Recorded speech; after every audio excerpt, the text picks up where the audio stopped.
हमारे यहाँ जैसे बोलते हैं ना कि सवारी अपने सामान के लिए खुद जिम्मेदार है।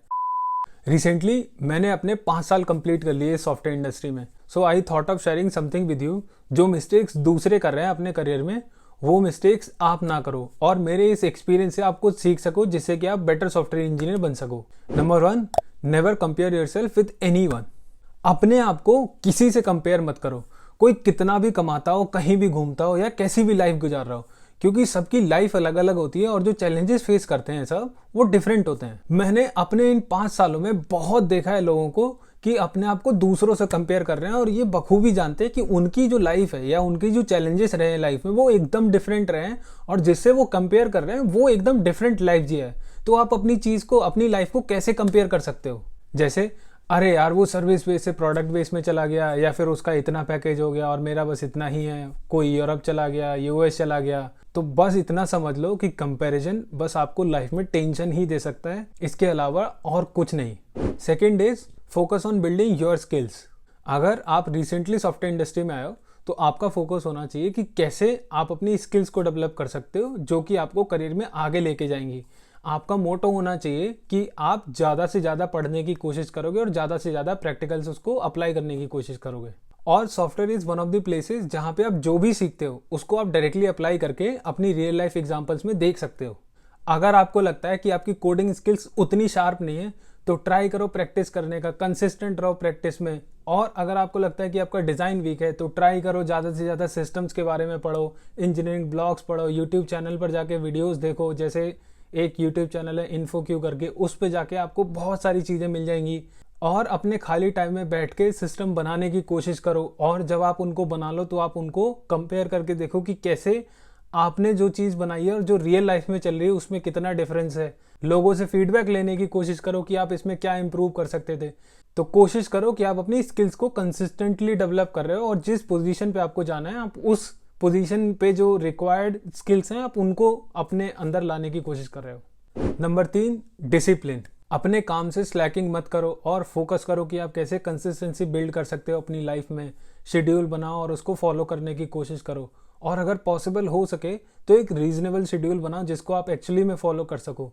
क्योंकि मैंने बहुत लोगों को देखा है जो एक ऐसा स्ट्रिक्ट शेड्यूल बना लेते हैं जिसको वो 2 दिन तो फॉलो कर पाते हैं और उसके बाद में उसको छोड़ देते हैं। तो ट्राई करो कि आप अपना शेड्यूल जो है बहुत रीजनेबल रखो। जैसे कुछ लोगों का होता है कि वो सुबह 7 बजे उठेंगे या 6 बजे उठेंगे और उसके बाद में 1 या 1.5 घंटा रीडिंग करने की कोशिश करेंगे ऑफिस टाइम से पहले, जो कि इनके इवेंचुअल गोल में हेल्पफुल होगा। तो अगर ऐसे गोल्स आप रीजनेबल सेट करते हो तो आपके लिए डेफिनेटली हेल्पफुल होगा। Next, reading interview experiences. ये चीज़ मैंने बहुत लेट रियलाइज करी है कि आप अगर कंपनी स्विच नहीं कर रहे हो तब भी आप इंटरव्यू एक्सपीरियंसेस को पढ़ते रहो। इससे आपको पता रहेगा कि मार्केट में किस तरीके के क्वेश्चंस पूछे जा रहे हैं। और कोडिंग करना केवल इंटरव्यूज के लिए नेसेसरी नहीं है। अगर आप नॉर्मली भी कोडिंग करते हो तो ये आपको हेल्प करता है लॉजिक बिल्डिंग में, जो कि आपकी normal day to day life में भी काफ़ी हेल्पफुल होता है आपके लिए। तो ट्राई करो कि आप 10 से 15 मिनट अपने कैलेंडर पे ब्लॉक करोगे बस ये चीज़ों के बारे में पढ़ने के लिए। जैसे आप इंटरव्यू एक्सपीरियंसेस पढ़ सकते हो या एक और 2 कोडिंग क्वेश्चन कर सकते हो, जो कि आपको हेल्पफुल रहेगा। रेगुलरली इंटरव्यू एक्सपीरियंसेस पढ़ने का एक बेनिफिट और भी होता है कि जब आप एक्चुअली में स्विच करने जा रहे हो उस टाइम पर आपको अपना जो नॉर्मल शेड्यूल है उसको ज़्यादा स्ट्रेच नहीं करना पड़ता है, क्योंकि आप ऑलरेडी अप टू डेट हो मार्केट में क्या पूछा जा रहा है। इसका सिंपल एग्जाम्पल है कि अगर आपकी टीम में कोई स्विच कर रहा है तो आपको बहुत ईजिली पता चल जाता है। क्यों? क्योंकि वो अपने काम को उतना सीरियसली नहीं लेते या फिर अपने काम से स्लैकिंग करने लग जाते हैं, क्योंकि उनको प्रिपेयर करने के लिए अपने शेड्यूल से टाइम निकालना पड़ता है। तो अगर आप रेगुलरली अपने शेड्यूल में थोड़ा थोड़ा पढ़ते रहोगे तो आपको अपना जो एक्चुअल शेड्यूल है, जो ऑफिस का टाइम है, उसको इन्वेस्ट नहीं करना पड़ेगा प्रिपरेशन के लिए। तो ये चीज़ भी आपको बहुत हेल्पफुल होती है। नेक्स्ट है टाइम ऑफ। देखो भाई, प्रोजेक्ट्स तो पहले भी चल रहे थे और आगे भी चलते रहेंगे, लेकिन इंपॉर्टेंट चीज़ है कि कैसे आप इस बीच में अपने लिए टाइम निकालते हो। क्योंकि अगर आप अपने दिमाग को फ्रेश रखना चाहते हो तो रेगुलर टाइम ऑफ लेना बहुत ज़रूरी है आपके लिए। नेक्स्ट है, आप अपनी मेंटल हेल्थ के लिए खुद रिस्पॉन्सिबल हो, दूसरे नहीं। हमारे यहाँ जैसे बोलते हैं ना कि सवारी अपने सामान के लिए खुद जिम्मेदार है, तो आपको खुद रिस्पॉन्सिबिलिटी लेनी पड़ेगी अपनी मेंटल हेल्थ को सेफ रखने के लिए।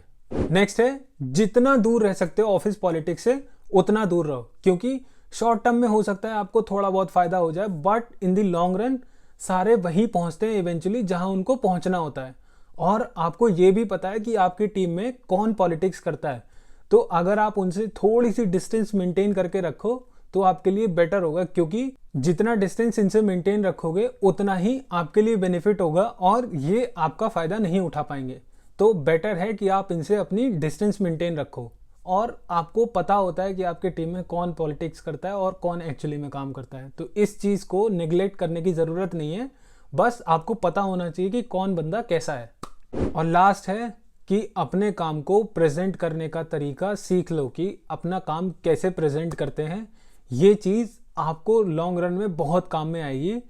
आप अगर देखोगे तो जो बंदा अपने काम को अच्छे से प्रेजेंट कर लेता है वो लाइफ में आगे चला जाता है, अपने करियर में आगे चला जाता है। और जो अपनी चीज़ों को सही से प्रेजेंट नहीं कर पाता वो लाइफ में उतना आगे नहीं जा पाता या फिर हमेशा रिग्रेट से भरा रहता है।